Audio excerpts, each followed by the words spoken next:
Chapter 1. A Roman City.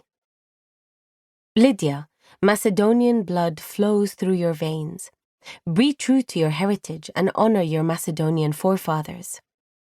My father began telling me that when I was just a toddler, though I didn't understand what he meant.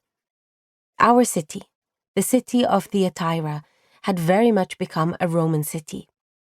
Thyatira is surrounded by hills and lies in the mouth of a long valley that flows north from the Hermus River. We are fortunate that our fertile land remains fruitful without the hard work required in more parched regions of Asia.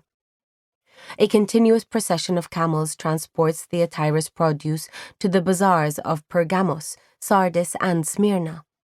Prior to its colonization by Macedonian king Seleucus Nicator, Thyatira was a small farming village, sparsely populated and clustered around a central pagan temple.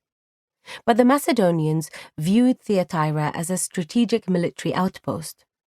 They believed it was key to protecting the great trade highway that wound through the valley. Because of Thyatira's key location, they believed the protection of their rule and their provincial capital of Pergamos rested on the strength of our city.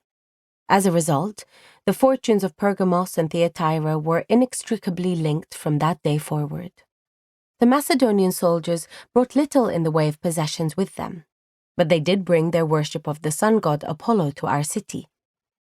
The temple constructed in his honor is one of the few Macedonian structures that remain in the city today.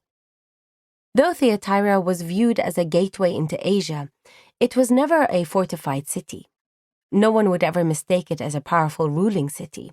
Instead, our purpose was to protect whichever empire we happened to belong to at the time by preventing the enemy from penetrating deeper into imperial territory. That all changed, however, when we became a part of the Roman Empire. Emperor Augustus instituted changes that enabled our city to blossom and prosper into the thriving city we are today. The Roman Empire, with its vast military might, did not view our location as a strategic military outpost. Instead, they regarded us as a valuable city of industry and trade. Our city soon teemed with foundries for the production of brass and bronze instruments. Sweltering artisans toiled over white-hot flames, fashioning Thyatiran wares that were coveted throughout the empire. But those were not the only significant items produced in our city. We also became well known for our linen and woolen cloth industry, especially our red and purple cloth. Purple is the more costly of the two and is used primarily by those who are wealthy or royal. Red cloth, on the other hand, is more widely used by the masses.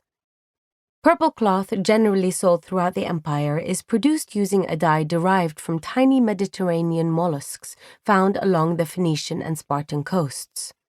But the dye produced in Thyatira is refined from the roots of plants uniquely indigenous to our area. The combination of those roots and the waters of our region produce a dye that is a much richer hue and is resistant to fading, making it a more sought-after product.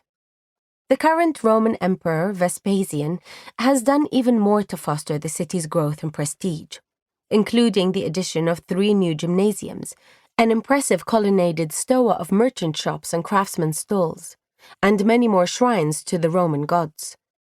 We most definitely have come to reflect the best and the worst of Rome. As the city grew in importance in industry, Thyatira became host to numerous guilds centered around the various trades.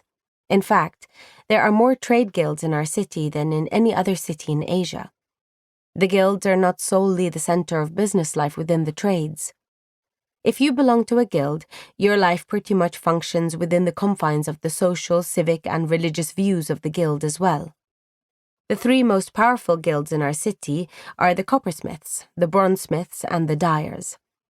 Those 3 greatly influence the thinking of our other guilds, which include the wool workers, the linen workers, the makers of outer garments, the leather workers, the tanners, the potters, the bakers, and the slave dealers. As you might expect, a person's position in the community is determined by which guild he belongs to and where he stands in the hierarchy of his respective guild.